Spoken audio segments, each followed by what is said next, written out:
Right సీట్ల సిగపట్లలో పరిణామాలు ఎలా ఉన్నాయో ప్రత్యక్షంగా మనం చర్చించుకునే లోపే బ్రేకింగ్ న్యూస్ రూపంలో వచ్చేసింది. తెలుగుదేశం పార్టీకి మాగుంట శ్రీనివాసులరెడ్డి రాజీనామా సమర్పించారు. పార్టీలోని పదవులు ప్రాథమిక సభ్యత్వానికి ఆయన రాజీనామా చేస్తున్నట్లు అధినేత చంద్రబాబుకు లేఖ రాశారు. మాగుంట కుటుంబ శ్రేయోభిలాషుల సూచన మేరకే టీడీపీ నుంచి బయటకు రావాలని నిర్ణయించుకున్నట్లు చెప్పారు శ్రీనివాసులరెడ్డి.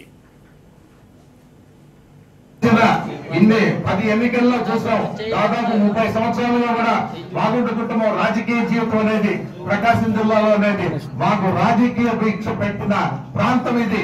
మేము నెల్లూరులో పుట్టి పెరిగినా కూడా రాజకీయంగా కూడా ప్రతి ఇంటిలో కూడా మాగుంట సుబ్రహ్మరెడ్డి గారి పేరు అనేది తలుచుకునే సమయం అనేది ఎప్పుడు కూడా చూస్తూ వస్తుంటాం.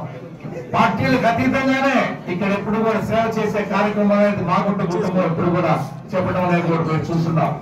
ఇప్పుడు ఈ రోజు సమయం వచ్చింది, మన ఎన్నికల సమయం. ఎన్నికల సమయంలో ఎటువంటి ఆలోచనలు అనేది లేదు. ముఖ్యంగా మాగుంట కుటుంబం ఎవరిపైన ఆధారపడి ఉంటుందంటే మాగుంట కుటుంబ శ్రేయోభిలాషుల పైన, మాగుంట కుటుంబ అభిమానుల పైన, మాగుంట కుటుంబ కార్యకర్తల పైన. వారి అభిష్టానం మేర ఈ రోజు తెలుగుదేశం పార్టీకి రాజీనామా చేసే దాని కొరకు వారి జరిగిందనేది మీకు ఒక్కసారి నేను మనవి చేసుకుంటూ ఉన్నాను. ప్రకాశం జిల్లా టీడీపీకి ఇదొక పెద్ద దెబ్బని చెప్పాలి. బలమైన నాయకుడు మాగుంట శ్రీనివాసులరెడ్డి పార్టీ సభ్యత్వానికి కూడా రాజీనామా చేస్తున్నట్లు లేఖ